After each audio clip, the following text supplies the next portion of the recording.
Tidak perlu cari pujian manusia. Tidak usah harap pujian manusia. Tidak usah juga kita luka karena disakiti manusia. Ingat Bapak Ibu, Tuhan sudah memberi Anda kuasa. Dan kuasa ini akan Tuhan minta pertanggungjawaban. Ketika engkau setia, menghidupkan penyembahan, baca firman Tuhan, jangan menduakan Tuhan, engkau akan dipercaya, engkau akan menjadi mengerti bagaimana mengelola kuasa ini, saudara-saudara. Ketika Tuhan telah memberikan kuasa kepada kita, itu sebuah kepercayaan dan kehormatan yang luar biasa. Tuhan pada saatnya, di dalam waktunya, akan meminta pertanggungjawaban dari masing-masing kita tentang kuasa yang Tuhan karuniakan kepada kita.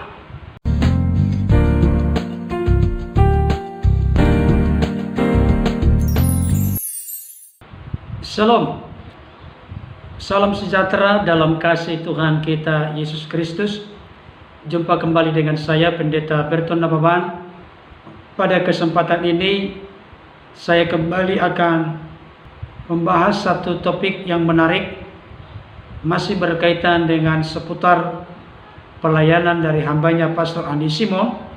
Saya beri judul, tidak perlu cari pujian manusia.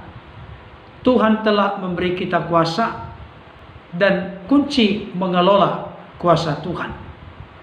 Saudara, sebelum saya lebih jauh memberikan pemaparan tentang beberapa bagian ini, mari kita menyaksikan, menyimak, memperhatikan, dan mendengarkan pernyataan dari hambanya Pastor Andi Simon berikut ini.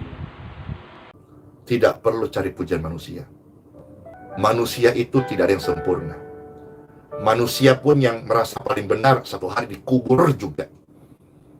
Manusia yang merasa paling hebat suatu hari juga dia bisa mengalami namanya keterbatasan. Tidak usah harap pujian manusia. Tidak usah juga kita luka karena disakiti manusia. Karena kita selalu percaya bahwa upah kita itu datang dari Tuhan. Dan saudara-saudara, ini yang menjadi hasratku. Kiranya oleh kemurahan Bapa, hidupku dan semua pendengar dan pemirsa dimanapun berada mendapatkan mahkota kehidupan. Ingat Bapak Ibu, Tuhan sudah memberi Anda kuasa. Dan kuasa ini akan Tuhan minta pertanggungjawaban. Maka ini salah satu bisa berlaku Matius pasal 7. Kuasa ini kau pakai buat apa? Melayani Tuhan atau untuk yang lain? Orang yang mengenal Bapa akan melayani pekerjaan Bapa dan menyelesaikan pekerjaannya.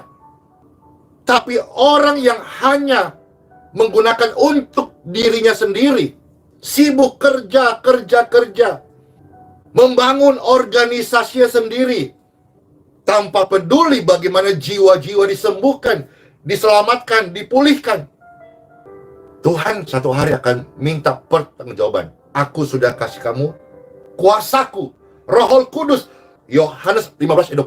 Roh yang dari Bapa sudah diberikan kepada orang percaya. Jadi berhenti Anda minta-minta. Sudah, tinggal bagaimana kita setia. Seperti Bapak Ibu kalau buka toko. Kan pertama merintis. Kecil, dipercaya, setia ulet, besar.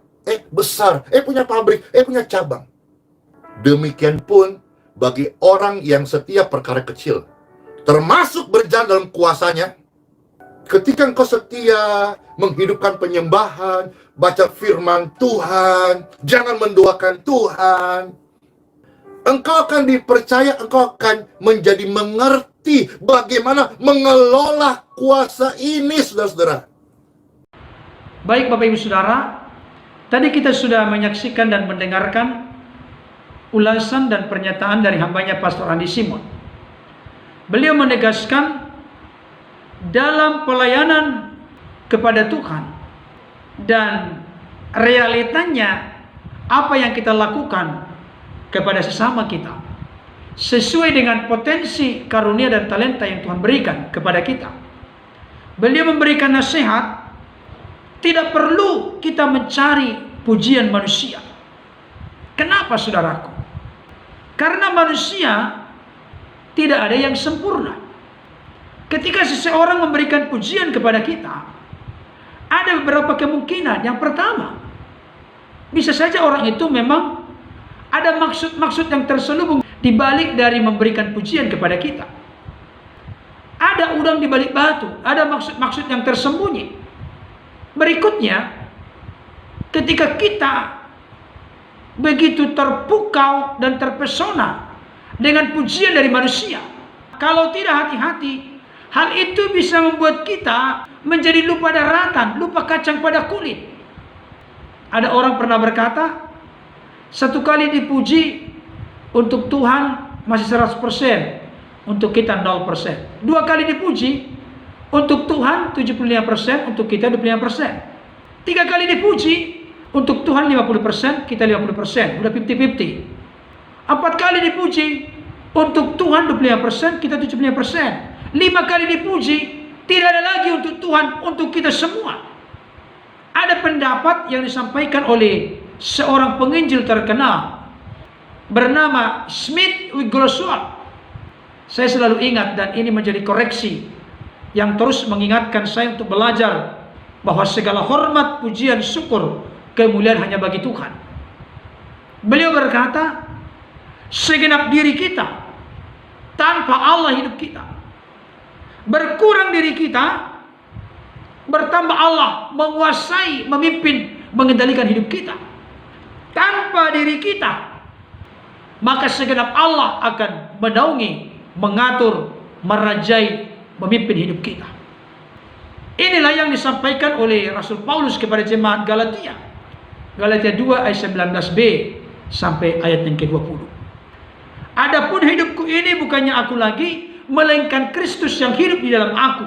Dan hidup yang kuhidupi sekarang ini di dalam tubuh ini adalah hidup oleh karena iman kepada Anak Allah yang telah mengasihi aku dan menyerahkan dirinya untukku. Saudaraku, Galatia pasal 1 ayat 10 berkata begini. Jadi bagaimana sekarang? Adakah ku cari kesukaan manusia atau kesukaan Allah? Adakah ku coba berkenan kepada manusia? Sekiranya aku masih mau mencoba berkenan kepada manusia, maka aku bukanlah hamba Kristus.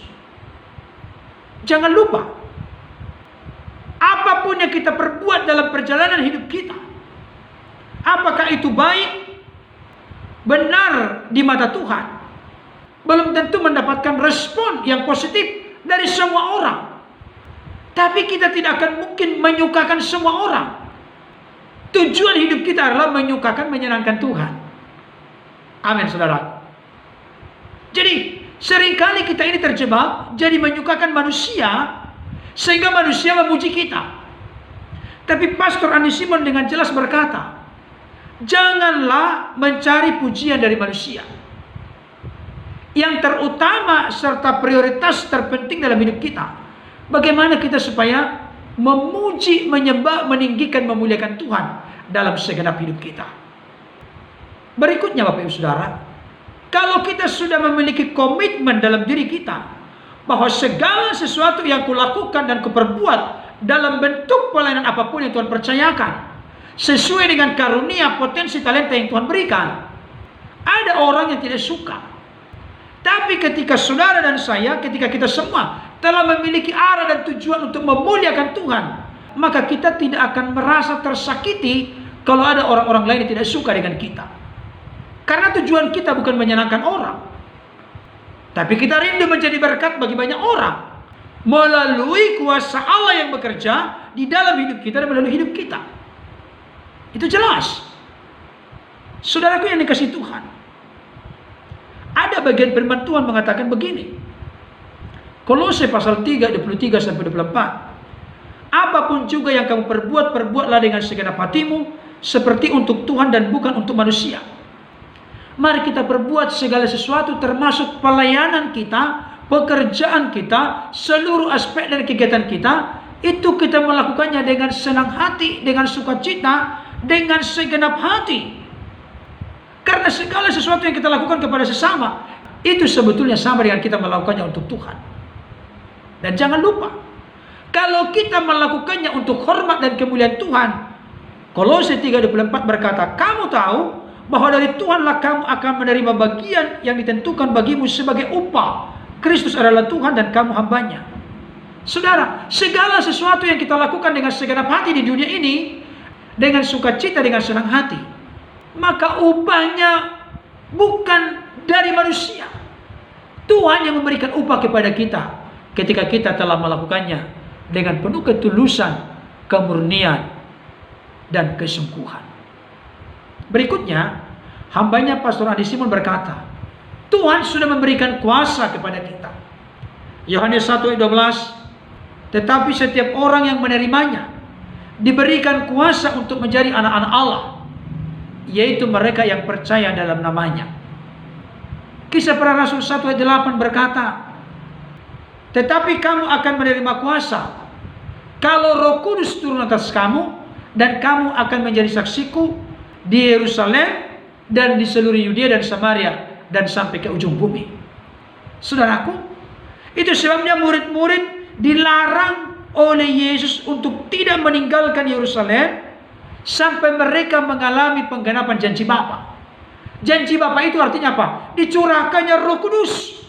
Karena Roh Kudus itulah yang memberikan kuasa kepada kita. Kehadiran Roh Kudus itulah yang menguasai, mengendalikan, memimpin hidup kita, sehingga menjadi nyata kuasanya di dalam hidup kita dan melalui hidup kita. Jadi, kalau saudara dan saya sudah menerima kuasa, berarti kita ini bukan lagi kembali bolak-balik mengemis kepada Bapa. Tuhan, turunkanlah kuasamu, berikanlah kuasamu. Saudaraku, saya terus terang tercelik dan terbuka mata hati, mata rohani saya ketika Pastor Andi Simon mengatakan itu dengan sangat tegas. Tuhan tidak mau lagi kita menjadi pengemis kuasa. Karena apa? Karena Tuhan telah memberikan kuasa. Yesus yang berjanji, aku tidak akan membiarkan engkau yatim piatu. Aku akan meminta kepada Bapa supaya Ia mengirimkan kepadamu seorang penolong yang lain. Penolong di situ Parakletos, pembela, penghibur, penolong yang meneguhkan, mengokohkan, menguatkan kita, sehingga nyata kuasanya di dalam hidup kita dan melalui hidup kita. Bapak Ibu Saudara yang dikasihi oleh Tuhan, tapi yang menjadi hal penting disampaikan oleh hambanya, ketika Tuhan telah memberikan kuasa kepada kita, itu sebuah kepercayaan dan kehormatan yang luar biasa. Tuhan pada saatnya, di dalam waktunya, akan meminta pertanggungjawaban dari masing-masing kita tentang kuasa yang Tuhan karuniakan kepada kita. Kita pakai untuk apa kuasa itu? Apakah untuk mencari ketenaran, popularitas, pujian manusia? Apakah itu menjadi sebuah keegoisan bagi kita, membawa kebanggaan bagi kita? Saudaraku, setiap kita akan diminta Tuhan pertanggungjawaban. Sama seperti perumpamaan yang diberikan oleh Yesus tentang talenta. Kepada orang pertama diberikan 5 talenta, yang kedua 2 talenta, yang ketiga 1 talenta. Yang pertama melipat gandakan jadi 10, yang kedua dari 2 menjadi 4. Tetapi yang ketiga ini dikaruniakan, dipercayakan kepadanya 1 talenta. Dia mengubur talenta itu, tidak mengelolanya, tidak mengembangkannya. Ada saatnya sang pemberi kuasa itu akan meminta pertanggungjawaban kepada kita. Sudahkah kita fungsikan secara maksimal dan optimal di dalam pelayanan kita, dalam kehidupan kita? Atau justru kita kubur, kita jadi hampa, tawar, hambar, tidak berpengaruh apa-apa? Saudaraku yang dikasihi Tuhan, mari pada kesempatan ini kita kembali diingatkan Tuhan telah memberikan kuasa kepada kita. Mari kita kelola kuasa itu dengan sebuah komitmen kesetiaan dalam membangun relasi dengan Tuhan, sehingga bisa berfungsi secara optimal, maksimal, dan potensial. Berikutnya Bapak Ibu Saudara, cara mengelola kuasa itu, kita perlu hidup dalam penyembahan kepada Tuhan. Kita perlu terus menjaga dan merawat bagaimana kehidupan doa kita. Dan berikutnya, Jangan kita menduakan Tuhan. Jadikan Tuhan menjadi yang terutama, yang prioritas dalam hidup kita. Bukankah firman-Nya berkata, tetapi carilah dahulu kerajaan Allah dan kebenarannya, maka semuanya akan ditambahkan kepadamu. Saudara dikasihi Tuhan, mari kita tidak mencari pujian manusia. Kita kembalikan segala hormat, pujian, syukur, kemuliaan bagi Tuhan, sama seperti Roma 11 ayat 36 berkata, sebab segala sesuatu adalah dari Dia, oleh Dia dan kepada Dia, bagi Dialah kemuliaan dari sekarang sampai selama-lamanya. Dan yang kedua, ingat dan sadarilah Bapak Ibu Saudara, Tuhan telah memberikan dan mengaruniakan kuasa kepada kita.